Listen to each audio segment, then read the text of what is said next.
오늘은 눈물을 보시는 우리의 눈물을 보신 하나님이라는 제목으로 함께 말씀을 나누도록 하겠습니다.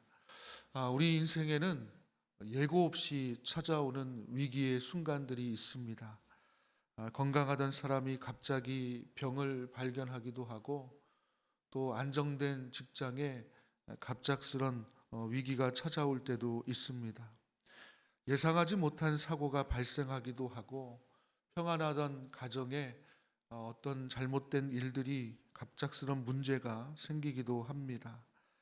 우리는 나름대로 인생을 계획하며 살아가고 있는데 사실 우리의 인생은 우리의 뜻대로 우리의 계획대로 이루어지지 않을 때가 더 많다는 것이죠.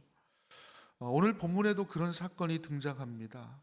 열왕기하 20장 우리가 방금 읽었던 이 말씀의 내용은 유다 왕 히스기야의 이야기입니다. 히스기야는 하나님 앞에서 참 선하게 살았던 왕이었습니다. 우상을 제거하고 또 성전을 회복시키고 또 많은 백성들을 하나님께 돌아오게 했던 정말 신실했던 믿음의 지도자였습니다. 그런데 어느 날 갑자기 하나님의 선지자 이사야가 찾아옵니다. 그리고 충격적인 말을 하죠. 자, 1절 말씀을 다시 한번 보시면 우리 1절 말씀을 다시 한번 읽겠습니다. 그때에 히스기야가 병들어 죽게 되매 아모스의 아들 선지자 이사야가 그에게 나와서 그에게 이르되 여호와의 말씀이 너는 집을 정리하라 내가 죽고 살지 못하리라 하셨나이다. 아멘. 자, 너는 집을 정리하라. 내가 죽고 살지 못하리라. 이 말씀은 히스기야에게 사형 선고와 같은 말이었습니다. 히스기야의 인생에 정말 예기치 못한 위기가 찾아온 것이죠. 자, 그럴 때 오늘 이 말씀은 우리에게 중요한 질문을 던지는 겁니다. 너는 위기의 순간에 가장 먼저 무엇을 하느냐? 우리에게 묻는 질문이죠. 너는 절망적인 순간이 왔을 때 무엇을 하느냐? 라는 그런 질문입니다. 그래서 오늘 이 본문 말씀을 통해서 이런 중요한 질문에 대한 답을 우리가 찾는 시간이 되었으면 좋겠고 특별히 저는 오늘 말씀을 통해서 중요한 메시지 한 3가지 정도를 함께 여러분과 나누고자 합니다. 첫 번째는 인생의 위기는 누구에게나 찾아온다는 것입니다. 누구에게나. 1절 말씀을 다시 보시면 1절 말씀을 보시면 그때에 히스기야가 병들어 죽게 됐다 이렇게 말씀을 합니다. 여기서 중요한 단어는 그때에입니다. 그때에. 그러면 도대체 어느 때냐? 이 사건이 일어나게 된 때가 언제냐? 그러면 이 바로 앞장을 보면 돼요. 근데 이 열왕기하 19장에는 여러분도 잘 아시는 아수르의 침략에 대한 내용이 담겨 있습니다. 그런데 그때 하나님의 도우심으로 그 아수르의 침략을 이겨낸 그 침략을 물리친 다음에 그 사건이 바로 오늘 본문의 내용입니다. 그러니까 이 그때라고 하는 것은 아수르를 물리친 바로 직후이죠. 그러면 여러분 아수르의 공격을 막아내고 그 아수르를 물리쳤으면 이것은 좋은 일인가요? 좋지 않은 일인가요? 좋은 일이죠. 네, 좋은 일이에요. 히스기야는 하나님의 도움으로 나라를 지켰습니다. 그러니까 백성들이 그를 존경했어요. 또 모든 것이 잘 되고 있는 어떻게 보면 이 아수르의 이 최고의 절정의 시간이 아닌가 생각이 듭니다. 하나님의 도움으로 나라를 지킨 왕. 백성들이 얼마나 칭송했겠어요. 그리고 백성들을 하나님께로 인도했던 신실했던 왕. 그러니까 사람들뿐만 아니라 하나님도 인정했던 그런 왕 아닙니까? 그런데 이게 갑자기 무슨 일이에요? 그때에 그런 좋은 일이 있었는데 히스기야가 어떻게 됐다고요? 병들어 죽게 됐다는. 그러니까 사실 이게 인생이죠. 그러니까 우리 인생은 좋은 일이 생기면 그 다음 또 좋은 일이 생기던가요? 또 뭐 모르는 일인가요? 모르는 일이잖아요. 좋은 일 다음에 좋은 일만 오는 것이 아니라는 것을 우리는 너무나 잘 알죠. 성경 속 믿음의 사람들도 마찬가지입니다. 욥은 하루아침에 모든 걸 잃었습니다. 여러분 잘 아시는 다윗도 하루아침에 도망자가 되었습니다. 요셉은 하루아침에 노예로 팔려갔습니다. 신앙이 있다고 해서, 믿음이 있다고 해서 인생에 문제가 없는 게 아니라는 거예요. 히스기야는 계속해서 말씀을 드리지만 하나님을 정말 잘 섬겼던 선한 왕이었습니다. 그러나 죽을 병은 피할 수 없었다는 것을 우리는 오늘 본문을 통해 알게 됩니다. 많은 사람들이 이렇게 생각합니다. 신앙이 좋으면 문제도 없겠지. 그러나 성경은 그렇게 말하지 않습니다. 자, 저를 한번 따라합니다. 믿음의 사람도 고난을 겪는다. 네. 여러분 인정하십니까? 네. 믿음의 사람도 고난을 겪습니다. 그러나 차이는 있어요. 믿지 않는 사람들은 그런 고난 앞에서 쉽게 무너질 수 있지만 하나님의 사람들, 바로 여기 앉아있는 저와 여러분들은 그런 위기의 순간이 올 때 하나님께 나아가는 분인 줄로 믿습니다. 네.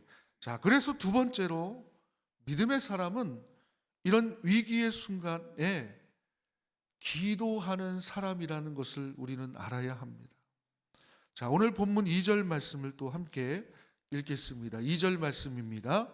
히스기야가 낯을 벽으로 향하고 여호와께 기도하여 이르되. 아멘. 자, 히스기야는 이 죽음의 선고를 들었습니다. 그런데 그는 절망하지 않았습니다. 낯을 벽으로 향했다. 얼굴을 벽으로 향하고, 그리고 가장 먼저 한 일이 무엇입니까? 하나님께 기도했습니다. 여기서 중요한 표현이 낯을 벽으로 향했다라는 표현이죠. 이 표현은 히브리식 표현입니다. 사람을 보지 않고 하나님께 집중했다는 의미입니다. 히스기야는 대신들과 상의하지 않았습니다. 다른 방법을 찾지 않았습니다. 가장 먼저 하나님께 기도했습니다. 본문 3절 후반절을 또 보시면 이렇게 말씀합니다. 자, 본문 3절 후반절을 보시면 히스기야가 심히 통곡하더라 이렇게 말씀합니다. 심히 통곡했다는 게 뭐예요? 울면서 기도했다는 것. 그것도 펑펑 울면서 통곡하면서 하나님 앞에 기도했다는 것입니다. 여기서 우리는 중요한 사실을 또 한 가지 배우죠. 기도는 형식이 아니라 진심이라는 것을 우리는 알아야 합니다. 하나님은요, 화려한 기도를 원하시는 게 아니에요. 하나님은 우리의 마음에 진심을 원하시는 거예요. 진심 어린 기도. 특히 우리 하나님은 눈물의 기도에 집중하십니다. 예수님도 보시면 공생의 기간 동안 눈물 가운데 있는 사람들, 다른 사람들은 그냥 지나치시기도 했지만 눈물을 흘리고 있는 그 여인들, 또 슬픔 가운데 있는 사람들은 우리 예수님도 주목하셨어요. 지켜보신 거예요. 하나님은 우리의 눈물을 기억하심을 여러분 믿으시기를 바랍니다. 결국 히스기야의 기도는 하나님의 마음을 움직였습니다. 자, 그래서 세 번째로 하나님은 우리 눈물의 기도에 그 뜻을 바꾸신다는 겁니다. 자, 저를 한번 따라하겠습니다. 우리의 눈물의 기도에 하나님은 그 뜻을 바꾸신다. 네. 자, 오늘 본문 5절 중반절을 보십시오. 5절 말씀을 우리 함께 읽겠습니다. 5절입니다. 너는 돌아가서 내 백성의 주권자 히스기야에게 이르기를 왕의 조상 다윗의 하나님 여호와의 말씀이 내가 내 기도를 들었고 내 눈물을 보았노라. 내가 너를 낫게 하리니 내가 3일 만에 여호와의 성전에 올라가겠고. 아멘. 내가 내 기도를 들었고 내 눈물을 보았다. 하나님 두 가지를 말씀하시죠. 기도를 들었다. 그리고 눈물을 보았다. 이렇게 말씀합니다. 사람들은 다른 사람의 눈물을 못 봅니다. 다른 사람의 마음을 알지 못합니다. 그러나 우리 하나님은 우리의 마음을 아십니다. 그리고 우리의 눈물을 보십니다. 그리고 우리의 기도를 들으시는 줄로 믿습니다. 그리고 하나님이 이렇게 말씀하시죠. 내가 너를 낫게 하리니. 그리고 6절 말씀 보니까 그 생명을 15년을 더할 것이다. 이렇게 말씀하고 있습니다. 그러니까 죽음의 선고가 생명의 약속으로 바뀐 거예요. 이것이 눈물의 기도의 은혜입니다. 여러분, 오늘 이 말씀은 히스기야에게만 하신 말씀이 아닙니다. 오늘 우리에게도 하시는 말씀입니다. 사람들은요, 우리의 눈물을 모를 수 있습니다. 가족도 모를 수 있어요. 가족도 모르더라고요. 잘 몰라요. 그러나 하나님은 아십니다. 우리가 눈물 흘리며 기도하는 것을 우리 하나님은 알고 계십니다. 여러분들이 아무도 모르게 마음 아파하는 것을 우리 하나님은 다 보고 계십니다. 우리가 눈물 흘리며 무릎 꿇고 하나님께 기도하는 것을 하나님은 다 듣고 계십니다. 그러므로 사랑하는 성도 여러분, 히스기야의 하나님은 오늘도 우리 안에 역사하십니다. 포기하지 마시고 끝까지 진실된 기도, 진심 어린 그 기도, 특별히 눈물의 기도로 하나님께 아뢰시기를 바랍니다. 하나님의 크신 역사가 저와 여러분 삶 가운데 꼭 일어날 수 있기를 주님의 이름으로 축복합니다.